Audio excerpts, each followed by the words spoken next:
Hello my all friend, আমার তরফ থেকে সকলের জন্য শুভকামনা। চলো আজকে নিয়ে এলাম নিউ রেসিপি খিচুড়ি নিয়ে। খিচুড়ি কার কার খেতে ভালো লাগে অবশ্যই আমাকে জানিও।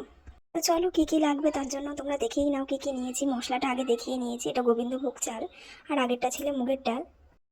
এবার আমি চালগুলোকে নিয়ে ভালো করে ধুয়ে নিয়েছিলাম। এবার মুগের ডালগুলোকে ভালো করে কড়াইতে নিয়ে ভেজে নিয়েছি, শুধু কড়াইতে। এটা ভালো করে ভাজতে হবে। আচ্ছা, এর মধ্যে আমি একটা কথা বলি। অনেকেই যারা আছো, যারা ফেসবুকে কাজ করো, সবাই না অনেকে, তোমরা কি করছো, অন্যের ভিডিও ভালো করে দেখছো না বা লাইক কমেন্ট করছো না। এটা কিন্তু তোমাদের জন্য ক্ষতি।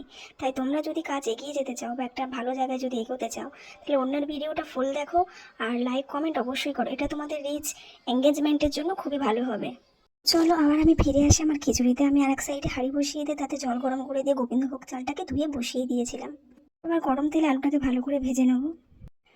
ভালো করে ভাজা হয়ে গেলে আলুটাকে খিচুড়ির মধ্যে, ওই হাঁড়ির মধ্যে অ্যাড করে দেবো। খিচুড়ি তো সবাই করতে পারে, তো আমার মতন করে একদিন করে দেখো, খেতে খুবই সুন্দর লাগবে। তো আলুটা ভালো করে ভাজা ভাজা হয়ে গেছে, নামিয়ে নিয়েছি। এবার ওটাকে হাঁড়ির মধ্যে আমি অ্যাড করে দিয়েছিলাম। ডালটা আমি আর একদিকে সিদ্ধ বসিয়ে দিয়েছিলাম, তার কারণ গোবিন্দভোগ চালটা অল্পতেই সিদ্ধ হয়ে যায় আর ডালটা গলতে একটু লেট হয়। এবার আমি ডালটাকে আলাদা সিদ্ধ করে ডালটা ওর মধ্যে আমি অ্যাড করে দিয়েছিলাম, দিয়ে ভালো করে নাড়িয়ে নিলাম। এটা ভালো করে হচ্ছে। এবার কড়াইতে একটুখানি তেল নিয়ে তাতে একটু গোটা জিরে ভালো করে দিয়ে দিয়েছি, দিয়ে ওটাকে ভাজা ভাজা করার জন্য। আর এতে একটু শুকনো লঙ্কা তেজফোড়ন দিয়ে দিয়েছি, দিয়ে এটা টমেটো অ্যাড করে দিয়েছি, দিয়ে এটাকে ভালো করে একটু ভাজা ভাজা করে নিয়ে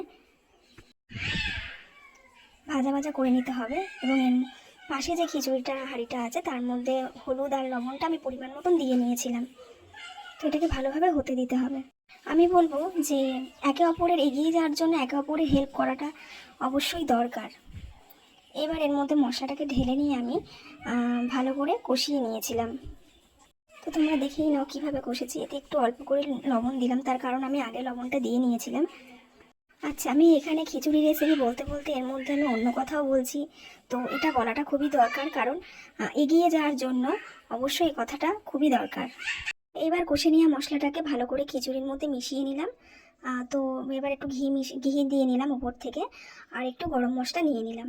তো খিচুড়িতে লাস্টে একটুখানি ঘি মিশিয়ে দিলে খেতে খুবই সুন্দর লাগে। তো দেখো কালারটা কেমন এসেছে, আর খেতে খুবই সুস্বাদু হয়েছে, খুবই। এইভাবে নিরামিষ করে খিচুড়ি করে দিলে সবাই খেয়ে খুব